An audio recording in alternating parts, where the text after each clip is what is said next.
What's up, Maniacs? My name is Mex. I'm a wrestling fan, wrestling enthusiast, WrestleManiac if you will. And today we are talking about the end of NXT as we know it. It is done as we know it, guys. There's no other way to look at it. Vince will be having his hands all over NXT as of next week, the 14th of September 2021. The NXT that we knew is most likely gone, and there will be a new feel to NXT with Vince in charge of it now. Now, this isn't the first time we've seen NXT change. Obviously, there was OVW, Deep South, FCW before we actually got NXT in the first place. And then, if you remember, NXT was a game show before it actually became the NXT we see today. So change is always happening down there in NXT anyway. But with Vince coming to be more involved, that is why we're all scared. That's why we're all threatened to see what this is actually going to turn out to look like. So what we're going to look at today is the contributing factors as to why NXT has probably ended up in Vince's hands, in Vince's control, and maybe reminisce on some of the good times of NXT. Right here at WrestleManiac UK, I discuss everything that's WWE and AEW. So if this sounds like the place for you, make sure you hit the subscribe button and make sure you hit the notification bell as well so you get notified each and every time I drop a new video. Ladies and gentlemen, let's get into it. The end of NXT as we know it.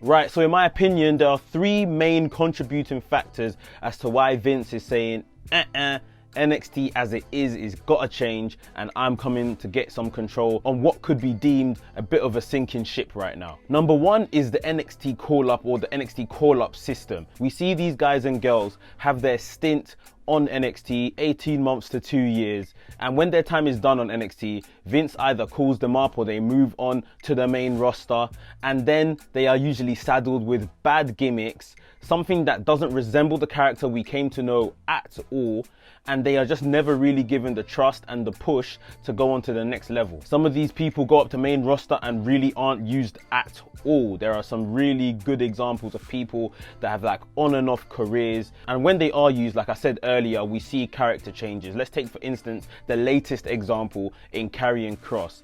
Don't fix what's not broken. We've all heard it before. Karrion Kross was a monster in NXT. Whether you liked him for his in-ring ability or not, he was what he was, and the main roster have found the way to basically turn him into a bit of a child's toy, a bit of a child's character, if you like, with this whole gladiator thing they've saddled him with.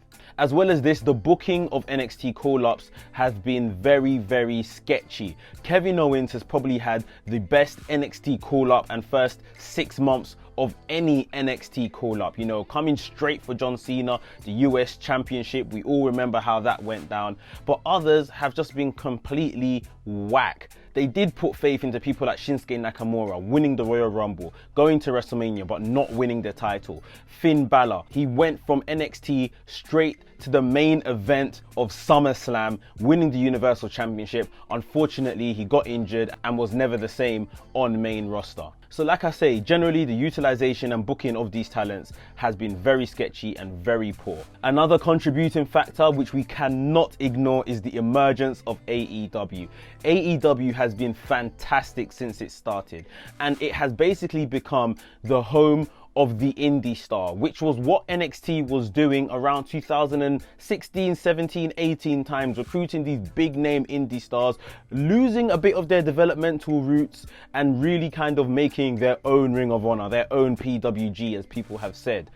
AEW has now become the go-to destination for that, because this is something that is on TV. They are also paying very well, just like a WWE contract, and with more creative control. Why wouldn't you want to choose AEW as the option? We're even seeing people within WWE who have been released or are asking for their release heading straight to AEW. Even in the last couple of days, where we've seen the likes of Adam Cole, Ruby Soho and Bryan Danielson all turn up at AEW. These guys said they enjoyed their time at WWE. These particular guys, maybe not Ruby Soho, they said they were treated very well and they actually love WWE. But at the end of the day, they still left, and that says a lot that AEW is on the rise. The momentum is with them, and why wouldn't you want to become a cornerstone of something that looks like it's going to be around for a very, very long time? WWE/WWE NXT is no longer the one to go to destination for upcoming stars. AEW have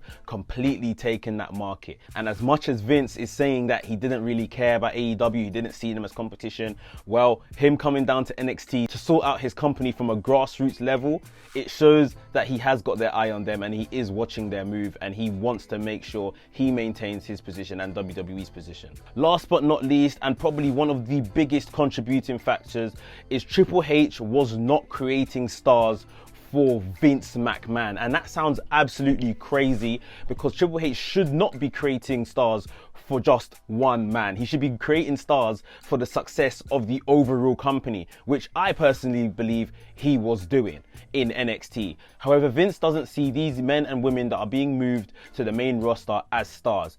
Keith Lee was a complete star in NXT. He tampered with Keith Lee. Karrion Kross was a complete star in NXT. He tampered with Karrion Kross. There are tag teams, there are factions that were completely over in NXT, and with the big stage of the main roster should have went on to thrive, and we should be seeing them week in, week out on Raw and SmackDown. However, a lot of them don't even work for WWE anymore. That's how bad it has went. This is no blame to Triple H, because I absolutely admire him for all the work he has done in NXT. However, Triple H created stars that were good for NXT, yeah? Triple H let people come from the indie world of wrestling and come onto NXT and continue on with their character, adjusting a few things here and there just for the WWE way of doing things.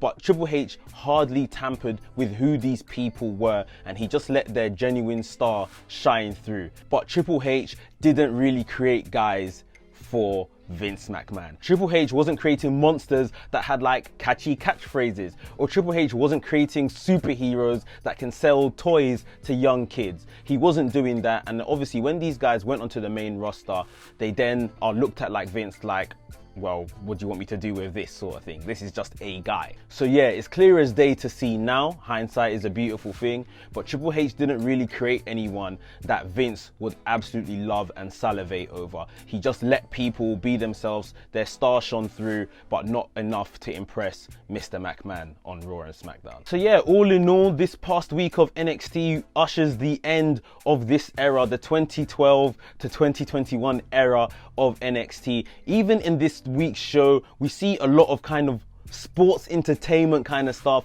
The Index stuff and the wedding that's going to happen next week is very sports entertainment, more so than what NXT done at the root and the core of what it was really all about. So yeah, they have slightly began to kind of usher in this new era. I am anticipating what this new NXT is going to look like. Of course, we've seen the logo already, and put down below in the comments your thoughts on that. Let's see who the new stars of this era is going to be. They have said they are going to be training a lot more people again from a grassroots level and not bringing in the big indie stars anymore. Going to be very interesting to see the look and feel of this new NXT. I thought personally that NXT needed a bit of a revamp anyway in terms of its look and stuff. So I'm looking forward to seeing what this new NXT looks like, and the future of the old or current reigning stars, the Tommaso Ciampas, the Johnny Garganos, these guys that have been in NXT for life. We're gonna see where they are gonna end up, whether they will be released or whether they will be pushed to the main roster, or will they still have a hand in ushering in this new NXT. So guys, let's reminisce together down below in the comments. Put below your favorite NXT moments over the past NXT era of 2012 to current day. Let's have a chat about our favorite bits. My favorite match in NXT, I think, is still the North American title match, the first ever one that Adam Cole won.